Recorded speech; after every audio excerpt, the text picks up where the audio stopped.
Aaron Rodgers missed the cut for Pro Football Focus's top 50 players heading into the 2020 season. Despite being just on the outside of the top 50, Pro Football Focus said Rodgers is trending in the wrong direction and is part of the, quote, problem in Green Bay. Rob Parker is still here, but Shannon, I gotta start with you. I know you got a problem with this, but how big of a problem do you have? I have this is answer 9, answer 10, answer 1,000, Skip Bayless, and you know it.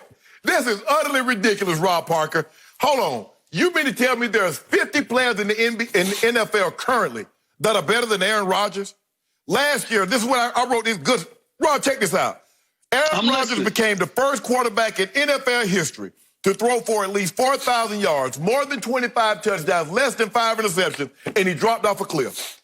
In the 100-year history, no quarterback has ever done that. Now, there's a guy on the list, I won't call his name, but he finished 24th in this ranking.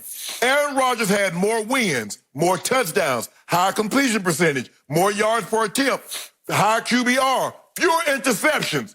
One guy's 24th, the other guy didn't crack the top 50. And now, one guy had no receivers in New England. Whoa, I thought it was my turn. I thought I had the floor, Rob. I thought I did have the floor. You have it. Go ahead, Shannon. Preach. This is ridiculous, Skipper. You know it. The man dropped. There's a lot of quarterbacks who want to drop off the cliff and throw more than 25 touchdowns and fewer than 5 interceptions and win 12, 13 games. There are a lot of quarterbacks who want that kind of cliff. Where can they get that at, Skip? Is it my turn? No, it's not your turn. This is ridiculous. I can't even believe Pro Football Focus would even put this list out. Got Aaron Rodgers outside the top 50, Tom Brady with those numbers in the top 25. That's utterly ridiculous. That's after 50,000.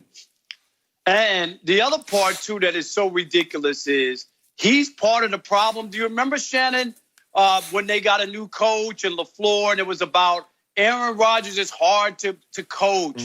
He improvises too much. He goes away from the script. He followed, he tried to change, do what the coach wanted, and all he got was criticized this year. I do not get it on what it is that people want. And here's the other thing, too. Count them out if you want. Tom Brady went 10 years without winning Super Bowl, 10 years.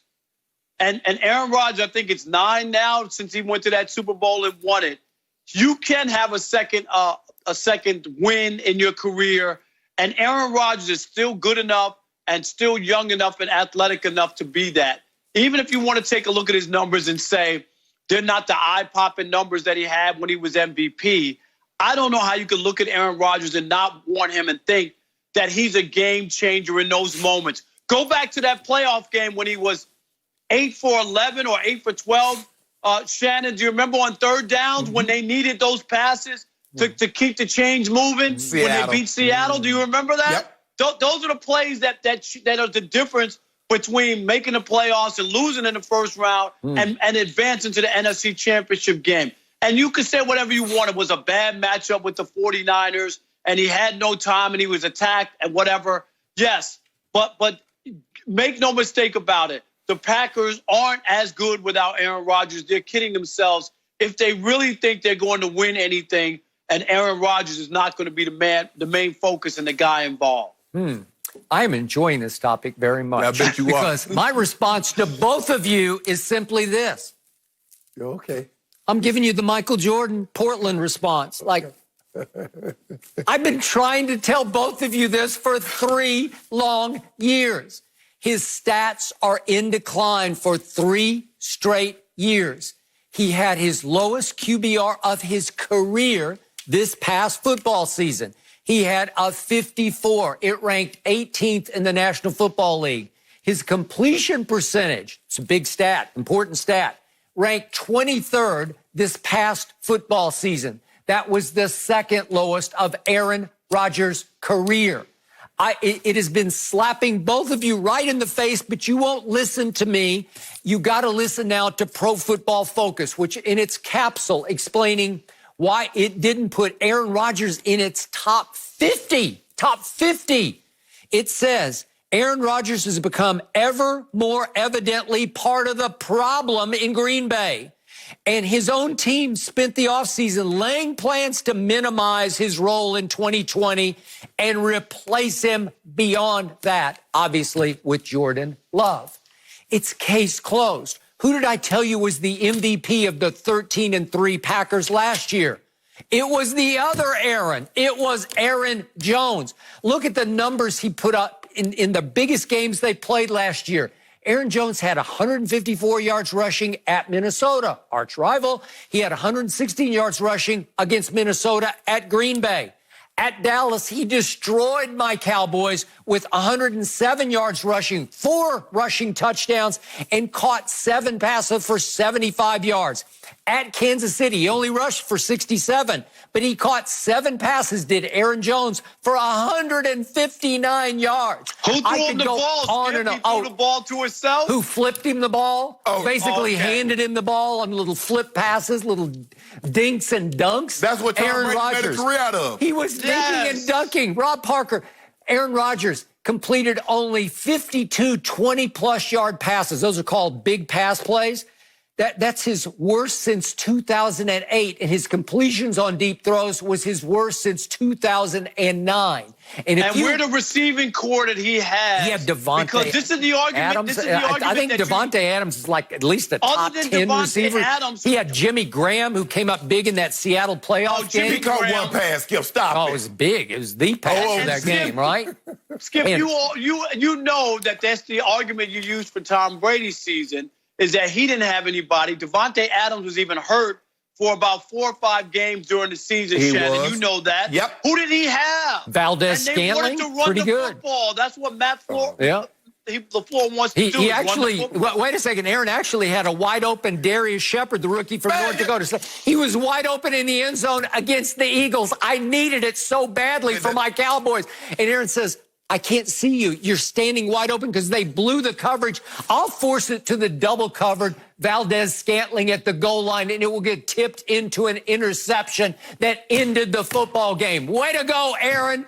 You did it to me again. Rob, you see what Skip did? Skip said Aaron Rodgers' QBR was 54, which was 18th, which was his lowest of his career. Can you tell the people at home, Skip, who was 19th behind Aaron Rodgers? We don't care. We're talking about Aaron Rodgers. We do care. We're talking about Aaron Rodgers. Okay, he had the lowest completion percentage of his career. He was 23rd in completion percentage. Can you tell the people at home who was 27th? Okay. Tom Brady. I'll tell you what I'll do this year. I'll take Tom Brady's stats this year versus Aaron Rodgers. Both of you. I'll take you right now. Let's do it. Name it. Whatever you want. Hey, let's do it, Mr. C's, and I want double lobster instead. Double lobster, whatever you want. Lobster and Diet Coke. Rob, but that's not what Pro Football Focus is ranked this on. They didn't rank that on this year. They ranked it on this past season. So based on last year's numbers. Hold on. Did you see Tom Brady in that divisional game against Tennessee? How did he look to you? Now, Aaron Rodgers. Saw that. Did you see that, Skip? I know he didn't lose at home. Did you see Julian Edelman in that game? Whoa. Now it's Julian Edelman. You see what he do there? When Tom Brady all played, I know is I saw the pick six. Yes, to end up, that was his last pass at the New England Patriots, and it was so fitting. Wait, did you see Tom Brady throwing to Julian Edelman, and he led the league in drops last year? Julian Edelman, a guy I predicted would make the Hall of Fame, or at least should be in the conversation. He hit the wall, broken down shell of self last year. That was your go-to receiver. Way to go. Well, congratulations. If your guy stopped throwing them ambulance balls, he wouldn't have to worry about that, throwing them in harm's way. Okay. You know, last year we saw the end of Tom Brady, and this year, I'm telling you, Skip, I'll take any bet. They're not making the playoffs. This is going to be, remember what I'm telling you. They will not, NOT, make the playoffs. So for you, I'll just do this. I got one dinner. Brady's stats, his overall stats, will be better than Aaron Rodgers. Okay, I'm on that. We'll do touchdowns, interceptions. We'll do passing yards for sure. All those good stats, they'll be better in Tampa than in Green Bay. And also, Tampa Bay will make the playoffs for another dinner. All right, okay. I'm in. Okay. I'm in. You guys got it all out of the way? All the dinners? You have a lot of dinners to do when we can go out to dinner and sit together one time soon. Yeah, that would be nice. Seriously, Rob, thank you. Good to have you. I can say it. I can say it. Good to talk to you. Thank Shannon, you for joining us. Shannon, you're not happy that I'm back? Come on. No. Skip. Skip is. We'll save it for another day, Rob. Thank you. All right, guys. Thank you for watching. You can subscribe here to get the latest from the show, and be sure to check out more of the best clips from Undisputed, or go watch a few other segments from our other shows on FS1.